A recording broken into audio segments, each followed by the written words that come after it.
Ok, salut la team, c'est Raphaël Club Rouge, j'espère que vous allez bien, moi ça va super. Aujourd'hui on se retrouve pour une toute nouvelle vidéo, une vidéo où justement je vais vous présenter les 10 citations qui me marquent le plus au quotidien, qui me boostent justement, qui me motivent au quotidien. Juste la dernière n'est pas une citation mais plus une question à se reposer un petit peu tous les soirs. Vous allez voir, c'est la plus importante, donc je vous explique tout ça, allez, à de suite. Mais avant tout, n'hésitez pas à liker la vidéo, à vous abonner à la chaîne, ça me ferait super plaisir. On est actuellement dans les 159 abonnés, je crois. Ça a bien augmenté le temps où j'étais absent, justement, pendant ces 2 mois. Je ne pensais pas que ça continuerait à tourner, mais ma chaîne a continué justement à faire des vues parce que les gens ont continué à s'intéresser à mes sujets et je ne le pensais pas. Ça a fait un petit peu l'effet boule de neige qu'on pourra expliquer dans une prochaine vidéo. On ne perd pas plus de temps, on commence directement avec les 10 citations.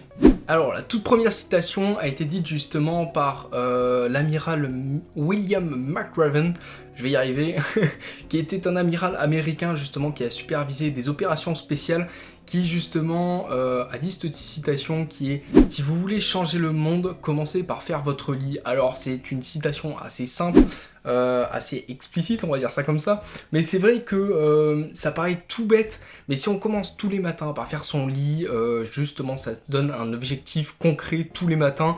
On se dit qu'il faut que, si on veut changer le monde, il va falloir qu'on fasse des actions concrètes, et justement le fait de faire son lit est une action très simple, mais qui va changer votre quotidien.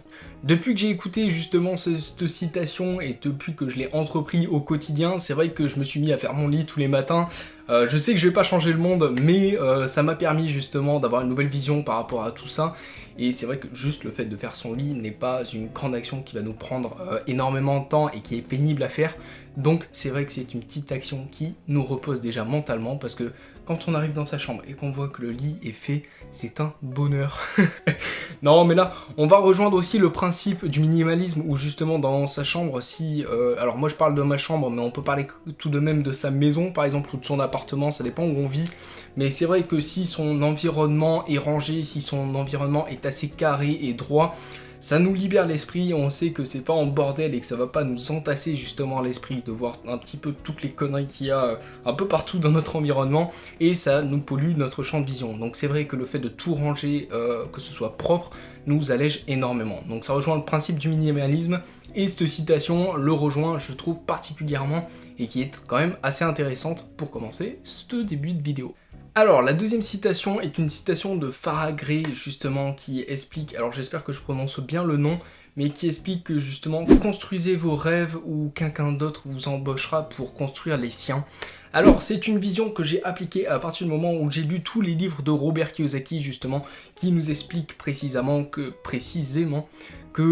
la création d'entreprise va être un pilier assez important pour justement l'indépendance financière. C'est l'un des principes les plus rapides pour atteindre l'indépendance financière et la richesse en quelque sorte, parce que comme vous le savez, moi je ne suis qu'un étudiant encore et je n'ai pas créé tout ça, mais j'y pense à chaque fois tous les jours à essayer de créer un projet entrepreneurial. C'est vrai que c'est pas assez compliqué, mais je sais qu'il ne faut jamais désespérer, il ne faut pas abandonner, donc c'est pour ça que je me renseigne un petit peu tous les jours, tout le temps, en permanence. Un jour je vais faire le pas comme j'ai fait avec YouTube, qui a été un des grands pas pour moi, justement le fait de m'exprimer face caméra aux personnes, tout simplement. Le fait de s'exprimer justement et de ne plus avoir peur du regard des gens en faisait partie, pour moi c'était une grande étape, et je pense que la création d'entreprise sera une grande étape aussi. Il m'a fallu du temps pour commencer pour YouTube, il va me falloir du temps pour commencer sur cette création d'entreprise, mais je pense que c'est grâce à ça que j'aurai un pilier justement pour avancer dans mes rêves. Et mes objectifs plus précisément. Donc cette citation de Farah Gray m'a principalement marqué de par la mentalité que j'ai actuellement, et c'est vrai qu'elle est ancrée en moi, et c'est pour ça que tout simplement elle m'a plus marqué que ça. J'ai pas grand chose à dire de plus. Allez, on passe à la troisième citation. Alors, la fameuse citation de Thomas Edison, qui est justement « Je n'ai pas échoué, j'ai juste trouvé 10 000 solutions qui ne fonctionnaient pas », je vais y arriver, je m'en souvenais plus. Alors celle-là, elle me passionne vraiment, je me demande si un jour je me la ferais peut-être tatouer, parce que vraiment c'est la toute première citation qui m'a vraiment ancré et qui m'a vraiment marqué dans le début du développement personnel et de la motivation, parce que c'est vrai que la persévérance est un atout, est une qualité, et je pense que quand Thomas Edison a rédigé cette citation, justement, a exprimé cette citation, c'est vrai qu'il a dû essayer de nombreuses fois, et c'est vrai que le fait d'avoir trouvé 10 000 solutions qui ne fonctionnaient pas est un principe qui exprime justement qu'il a appris de toutes ses erreurs, et grâce à ces erreurs-là, il a pu trouver la solution à tous ses problèmes. Alors, la quatrième citation est un proverbe chinois. Alors, généralement, je trouve toujours l'auteur des citations. Celle-là, je ne sais pas du tout, c'est un proverbe chinois. Donc, c'est le meilleur moment pour planter un arbre, c'était il y a 20 ans. Le second, c'est maintenant. Alors, c'est très simple, vous le comprenez vous-même. Dans cette citation, il est facile à comprendre que à chaque fois, on nous dit que le temps à l'époque c'était mieux. À l'époque, vraiment, on aurait dû commencer à créer notre entreprise il y a 20 ans. On aurait dû investir il y a 20 ans. On aurait dû... Voilà. Très souvent, on se crée des excuses disant que c'était mieux à l'époque et qu'il fallait investir à l'époque. Je parle d'investissement, mais il y a plein d'autres cas. Hein. J'aurais dû, par exemple, faire du sport il y a 20 jours. Finalement, voilà, si on en fait aujourd'hui, si on investit aujourd'hui, ce sera le meilleur moment. Ce sera le deuxième meilleur moment. Parce qu'il n'y a pas de vraiment un moment parfait pour investir, un moment parfait pour faire du sport, un moment parfait pour, je ne sais pas, pour apprendre. C'est vrai que si on se décide de le faire maintenant, déjà c'est un acte, c'est de l'autodiscipline, et l'autodiscipline est le plus important en développement personnel parce que c'est là où vous faites l'acte et c'est maintenant et ce sera pas dans 10 000 ans. La cinquième citation, c'est ce que l'homme peut concevoir et croire, il peut l'accomplir. Alors, elle n'était pas si simple à dire celle-là. Hein. C'est une citation de Napoléon Hill qui est justement, hop, j'arrive de ce pas.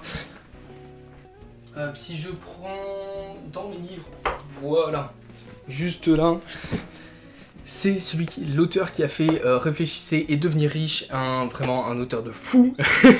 Je vous l'ai déjà répété plusieurs fois sur mes présentations de livres, mais c'est vrai que Napoléon Hill est excellent, vraiment, ce livre, je vous le reconseille encore une fois, parce que c'est la Bible vraiment du développement personnel, parce qu'il vous apprend vraiment à vous donner des objectifs, à devenir quelqu'un de bien, avoir une façon de penser de guerrier, tout simplement, une bonne mentalité.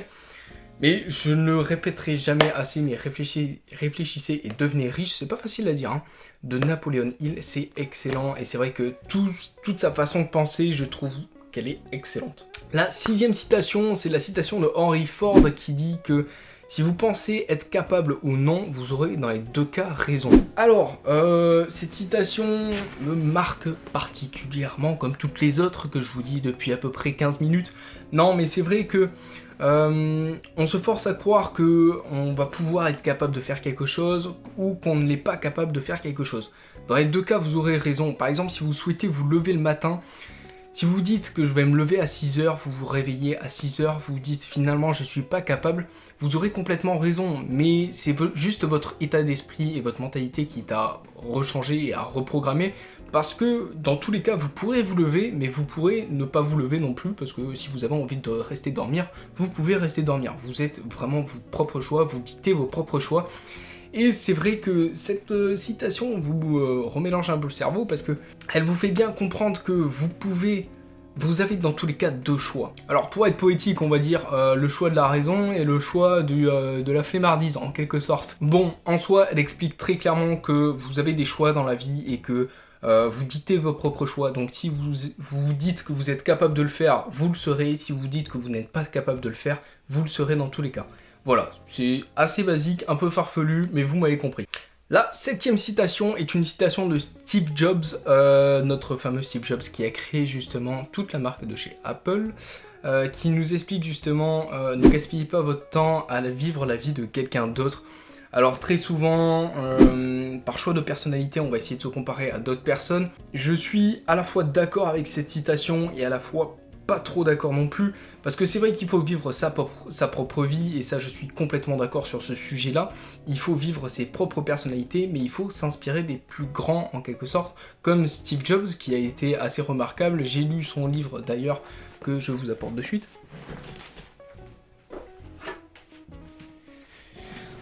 Hop, qui est celui-là, justement son autobiographie, qui est un bon gros paquet que je n'ai pas lu entièrement, j'en ai lu une bonne partie, je pense bien la moitié, et où on découvre complètement que c'était un bon hippie qui s'en foutait de tout, qui avait son propre caractère, un petit peu comme Elon Musk, d'ailleurs que je suis en train de lire juste derrière vous. Mais c'est vrai que pour rejoindre ce que je disais à la base, je pense qu'il faut s'inspirer des plus grands pour accomplir de grandes choses, pour accomplir de grands objectifs, mais il ne faut pas s'identifier à eux à 400% parce qu'on a notre propre personnalité, on a notre propre vie, nos propres choix et nos propres objectifs. La 8e citation est une citation de Jeff Bezos. Alors juste, je vais prendre mon ordinateur parce qu'elle est un petit peu longue et je la retiens pas complètement, mais c'est vrai que je me la suis notée. Qui explique: je savais que si j'échouais, je ne le regretterais pas, mais je ne savais aussi que la seule chose que je regretterais, c'est de ne pas avoir essayé. Ah, je pense que... qu'il y a... À votre service. Non, je ne t'ai pas demandé de te lancer, tout simplement, Cyril. Je te remercie.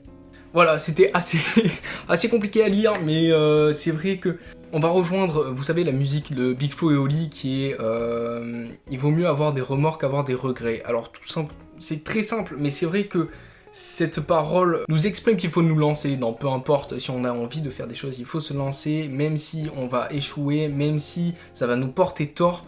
Peut-être plus tard, au moins, on aura essayé, mais on n'aura pas le regret de ne pas l'avoir fait, tout simplement.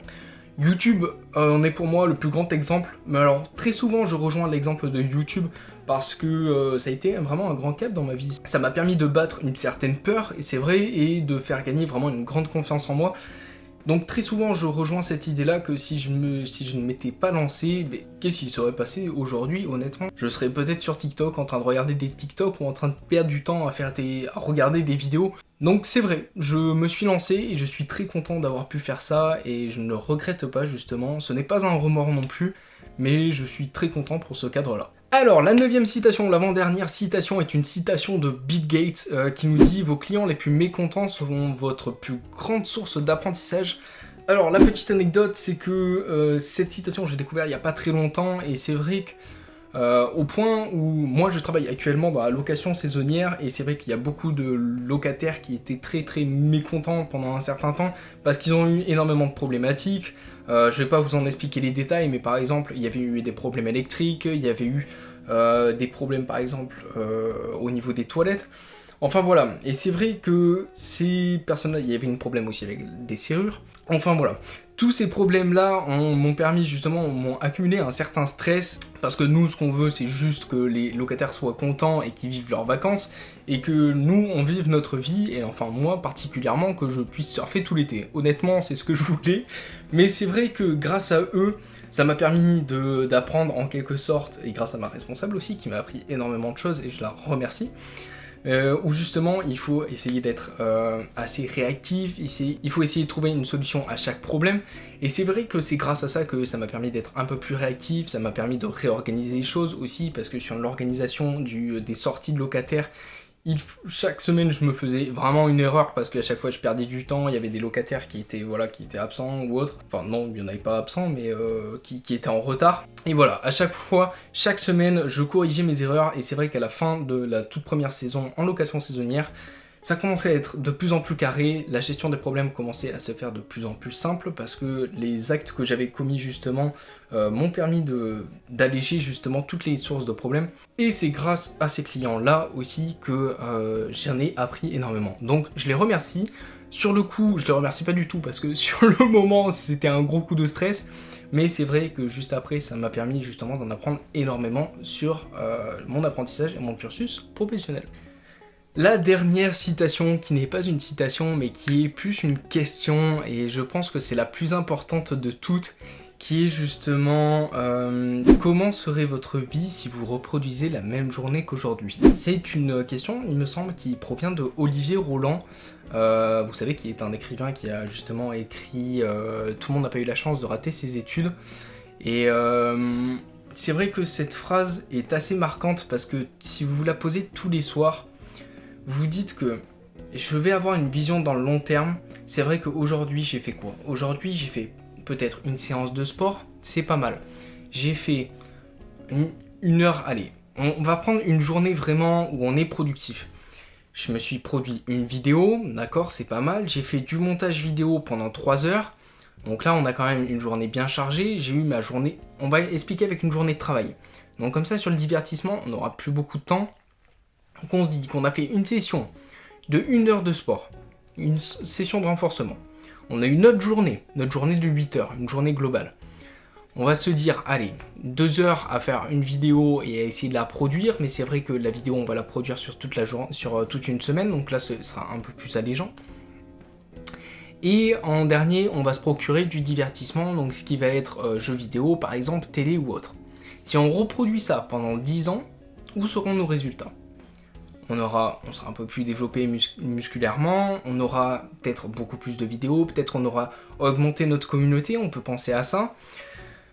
Le travail, ce sera toujours le même, on aura toujours le même salaire. Est-ce qu'on aura évolué dans notre travail ? Peut-être, on aura peut-être gagné des grades, mais est-ce que c'est vraiment notre objectif ?